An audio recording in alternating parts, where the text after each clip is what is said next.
America प्रवास के दिनों में एक स्त्री स्वामी रामतीर्थ के पास आई। अपने आप को राम बादशाह कहने वाले उन विलक्षण योगी की विशेषताएं सुनकर उस स्त्री ने स्वामी जी के सामने दुखड़ा रोया। सुना था कि स्वामी रामतीर्थ अपने पास आने वालों को सुख और आनंद बांटते हैं। लोग उनके पास रोते हुए आते हैं और प्रसन्न प्रफुल्ल होकर वापस जाते हैं। स्वामी राम भी सदा मुस्कुराते रहते हैं, कभी किसी ने उन्हें खिन्न नहीं देखा। यहाँ तक कि ऐश्वर्य और प्रभुता के मन में चूक लोगों ने उनका अपमान किया तो भी प्रसन्न नहीं दिखाई दिए। उस अपमान का वर्णन वे इन शब्दों में करते, बादशाह राम की आज खूब बेइज्जती हुई, बड़ा मजा आया, खूब गालियां पड़ी, लोगों ने धुतकारा। ये कहते हुए वे हंसते हंसते लोटपोट हो जाते। उस दुखियारी स्त्री का बच्चा मर गया था। अकेली होने के कारण भी उसका विषाद गहराया हुआ।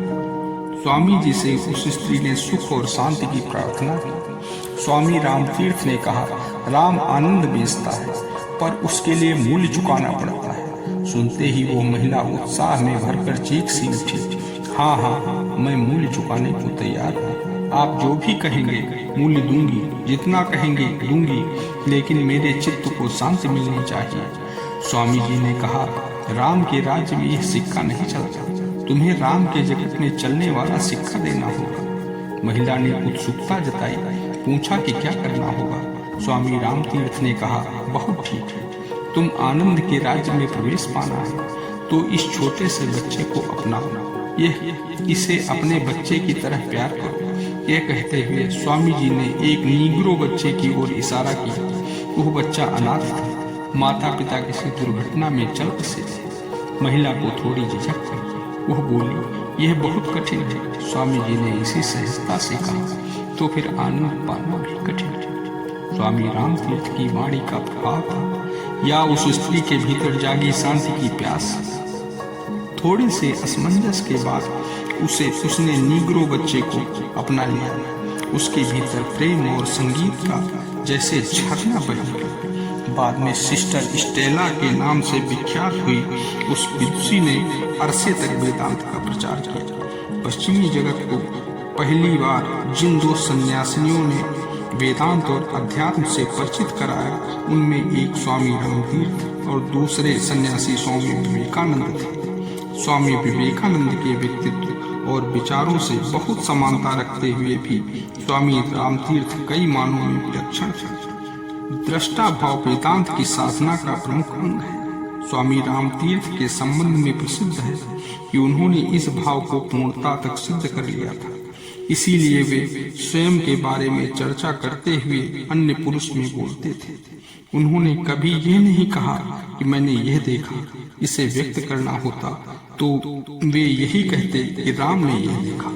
वेदांत के संबंध में आम धारणा यह है कि वह पलायन का, संसार से उपराम होने का उपदेश देता है। ज्यादातर वेदांती जिस तरह उदास दिखाई देते और संसार को मिथ्या मानने का उपदेश करते हैं, उसे देखकर लगता भी है कि वेदांत एक प्रकार से पलायनवादी दर्शन है। स्वामी रामतीर्थ की मस्ती और फक्कड़पन देखकर कोई नहीं कह सकता कि अध्यात्म या वेदांत जीवन की ओर पीठ कर लेने का मार्ग दिखाता है।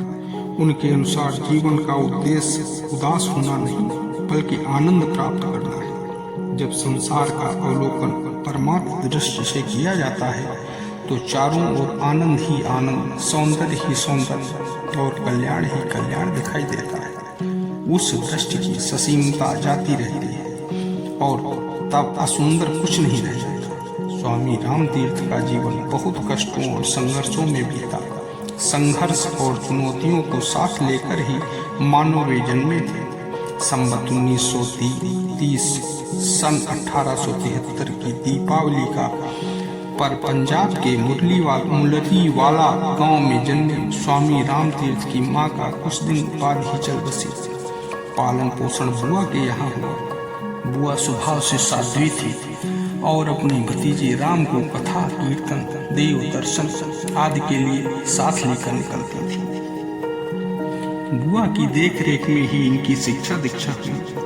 गांव फिर कस्बा और कस्बे से उच्च स्तर की शिक्षा पाने तक उन्होंने कठिन चुनौतियां ही देखी। पूरे विद्यार्थी जीवन में उनकी आर्थिक स्थिति अत्यंत शोचनीय रही। कई बार भूखे पेट रह जाना पड़ता। इसके बावजूद वे अत्यंत मेधावी थे, हमेशा प्रथम आते रहे। बीए में प्रथम आने पर 60 रुपये मासिक छात्रवृत्ति मिलने लगी। तब कठिनाई थोड़ी दूर हुई, लेकिन इस वृत्ति को भी वे गरीब छात्रों की सहायता के लिए बांट देते। गणित उनका प्रिय विषय था। कठिन सवालों से उलझना उनके लिए व्यसन की तरह हो गया था। इसमें रात रात भर डूबे रहते। एक बार तो 10 कठिन सवालों के बारे में यह संकल्प कर लिया कि सुबह तक उन्हें हल नहीं कर सका तो उससे धड़ से अलग कर लूंगा। सवालों के लिए कागज कलम हाथ में लिए और हल नहीं कर पाने की स्थिति में सिर काट लेने के लिए छुरा भी बिस्तर के नीचे रख लिया। 9 सवाल रात तीसरे पहर तक हल कर लिए। आखिरी कुछ ज्यादा ही कठिन था। बार बार कोशिश करने पर वो हल नहीं हो रहा था। सुबह को पहली किरण ने धरती का स्पर्श किया होगा कि स्वामी राम को अपनी प्रतिज्ञा याद आ गई। वे उठे, बिस्तर के नीचे रखा छुरा बाहर निकाला और गर्दन पर रखकर दबाया।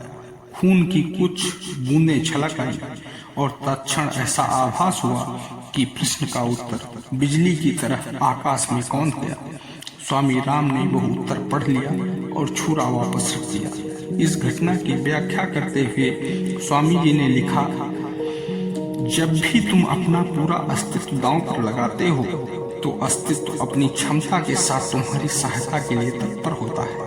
वो मदद के लिए दौड़ा चला आता है, लेकिन दांव पर लगाना हो तो उससे पहले अपनी पूरी योग्यता के साथ प्रयत्न करना चाहिए। यह नहीं कि चुनौती सामने आते ही भाग खड़े हुए। विद्यार्थी जीवन में स्वामी राम तीर्थ को जिन कठिनाइयों का सामना करना पड़ा, उन्हें लेकर कई घटनाएं प्रसिद्ध हैं। उनमें एक आध उल्लेख ही बता देता है।